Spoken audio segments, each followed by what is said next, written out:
अनिक तनाव यानी psychological tension को इतनी बखूबी कैसे बुना गया है। हम देखने वाले हैं कि कैसे एक बिल्कुल आम सी जगह अचानक किसी के सबसे बड़े खौफ का केंद्र बन सकती है। ठीक है, चलिए सीधे इसमें उतरते हैं। जरा इस एक लाइन के बारे में सोचिए, मेरे कमरे में आओ। ये सुनने में सिर्फ एक इनविटेशन लगता है, लेकिन असल में ये एक जाल है। एक ऐसी लाइन जो दिमाग में तुरंत एक अजीब सी बेचैनी और डर पैदा कर देती है। यहीं से कहानी अपना वो डरावना माहौल सेट करती है जो आखिरी तक हमारे दिमाग को जकड़े रखता है। कहानी के सेंटर में हैं ये चार लोग, आर्यन, विवेक, साहिल और निखिल। ये चारों YouTube के लिए हॉरर कंटेंट बनाते हैं। रातों रात वायरल होने की इनकी जो दीवानगी है ना, और इनका वो ओवर कॉन्फिडेंस, यही इन्हें दिल्ली के बाहर उस बदनाम वीरान कोठी तक ले जाता है। तो ये नंबर सिर्फ चार किरदारों का नहीं है, ये उस गुरूर का नंबर है जो बहुत जल्द एक भयानक खौफ में बदलने वाला है। अब आगे बढ़ते हैं और देखते हैं कि यह तनाव बनता कैसे है। रात के ठीक 11 बजे हैं।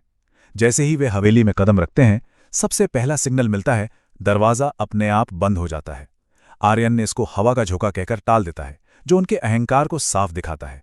लेकिन तभी दूसरी मंजिल से आती वो टक टक की आवाज़, उनका वो झूठा कॉन्फिडेंस अचानक बेचैनी में बदल जाता है। ये डर की एक बहुत ही तेज और सधी हुई शुरुआत है। इस कहानी की पहली परत है सेंसरी असॉल्ट और फिजिकल आइसोलेशन, मतलब हमारी इंद्रियों पर हमला और पूरी तरह से अकेला कर देना। आइए देखते हैं कि ये कैसे किरदारों के बच निकलने के हर रास्ते को ब्लॉक करके उनके दिमाग पर सीधा अटैक करता है। किसी भी डरावनी चीज के सामने आने से पहले ही वहां का माहौल ही होश उड़ा देता है। जैसे वहां आती वो सड़न की बदबू, ये एक ऐसी फीलिंग है जो अंदर तक घिन और घबराहट पैदा करती है। फिर वो आवाज, टक टक के धीमे कदम, ये दिमाग में एक अजीब सी एंग्जाइटी और इंतजार करने का डर बनाती है। और आखिर में स्पर्श, उस कमरे के दरवाजे का हैंडल जो अपनी जगह से हिलता तक नहीं है। ये एनवायरनमेंट हमारे ह्यूमन साइकोलॉजी के साथ बिल्कुल एक गेम की तरह खेलता है और किसी भी भूत प्रेत को देखने से पहले ही पैनिक ट्रिगर कर देता है। और फिर सामने आता है ये खौफनाक मैसेज जो उस कमरे की दीवार पर खून से लिखा हुआ है, यहां से कोई वापस नहीं जाता। ये इस पूरी कहानी का वो मनोवैज्ञानिक टर्निंग पॉइंट है जहां किरदारों को, और सच कहूं तो हमें भी, ये पूरी तरह क्लियर हो जाता है कि अब वापस मुड़ने का कोई रास्ता बचा ही नहीं है। ये वार्निंग उनके दिमाग पर सीधा असर करती है और उन्हें पूरी तरह से ट्रैप्ड महसूस करवाती है। अब आती है दूसरी परत, विजुअल और सुपरनैचुरल एस्केलेशन। जो डर अब तक सिर्फ महसूस हो रहा था या सुनाई दे रहा था, वो अब एक बहुत ही भयानक रूप लेने वाला है। यहाँ पर यह कहानी उन पुराने क्लासिक हॉरर एलिमेंट्स का बड़ा ही ज़बरदस्त इस्तेमाल करती है जो हमारे जहन में बचपन से बैठे हुए हैं। सोचकर देखें, सफ़ेद कपड़े, लंबे बाल, झुका हुआ सिर, उल्टे पैर और ऐसे कदम जिनसे फर्श पर खून टपक रहा हो। ये सारे एलिमेंट्स जब एक साथ मिलते हैं ना, तो एक ऐसा मंजर बनाते हैं जो हमारे अंदर छुपे हुए सबसे गहरे डर को जगा देता है। इन जाने पहचाने प्रतीकों को यूज़ करके खौफ को एक अलग ही लेवल पर ले जाया गया है। अब यहाँ सबसे दिलचस्प बात यह है कि सिचुएशन हमारी उम्मीदों को कैसे पूरी तरह तोड़ देती है। जब आर्यन उस आकृति के चेहरे पर फ्लैशलाइट डालता है तो नॉर्मली दिमाग क्या एक्सपेक्ट करता है? एक डरावना चेहरा, राइट? लेकिन वहां कोई चेहरा होता ही नहीं।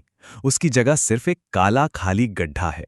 और उससे भी ज्यादा डिस्टर्बिंग बात यह है कि उस खाली जगह से एक रोते हुए बच्चे की आवाज आ रही है। चेहरे की जगह इस तरह की बेमेल आवाज का आना दिमाग को कंप्लीटली सुन्न कर देता है, क्योंकि हमारा ब्रेन इस खतरे को प्रोसेस ही नहीं कर पाता।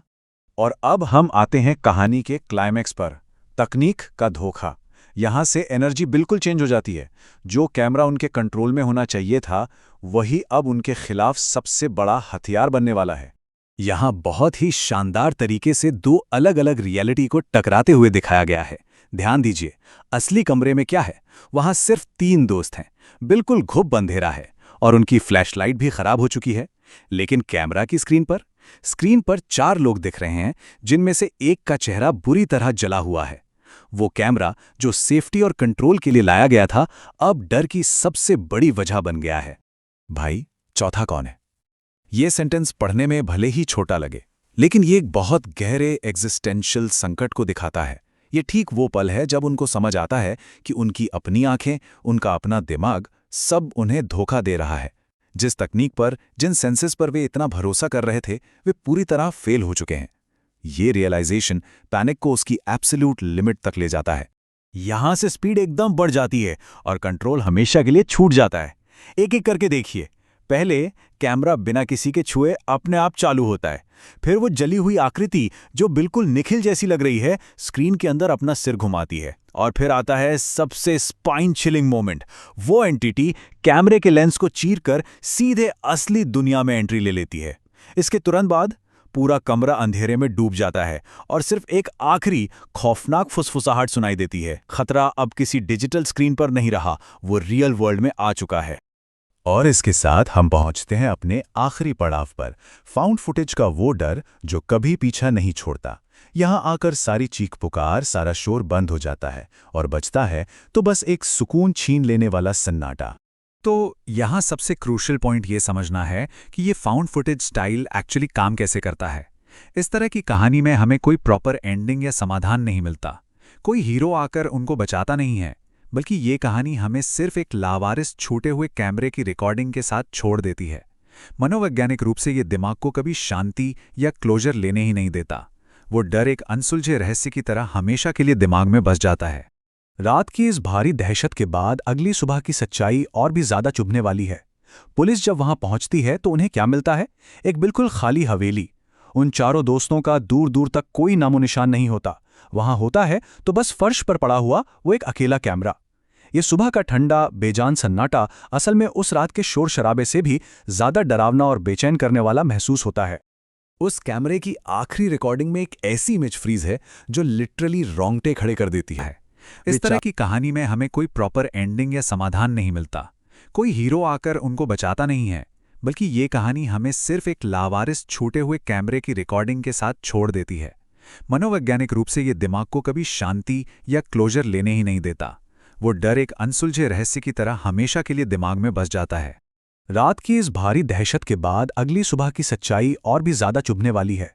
पुलिस जब वहां पहुंचती है तो उन्हें क्या मिलता है? एक बिल्कुल खाली हवेली। उन चारों दोस्तों का दूर दूर तक कोई नामो निशान नहीं होता।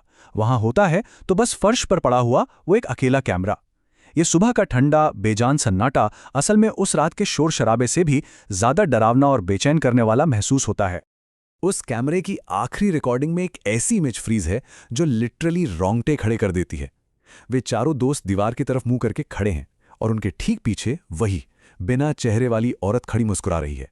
ये भयानक विजुअल हमें एक बहुत ही गहरे सवाल के साथ छोड़ता है कि रातों रात फेम पाने की, वायरल होने की, इस दीवानगी की असल साइकोलॉजिकल कीमत क्या है।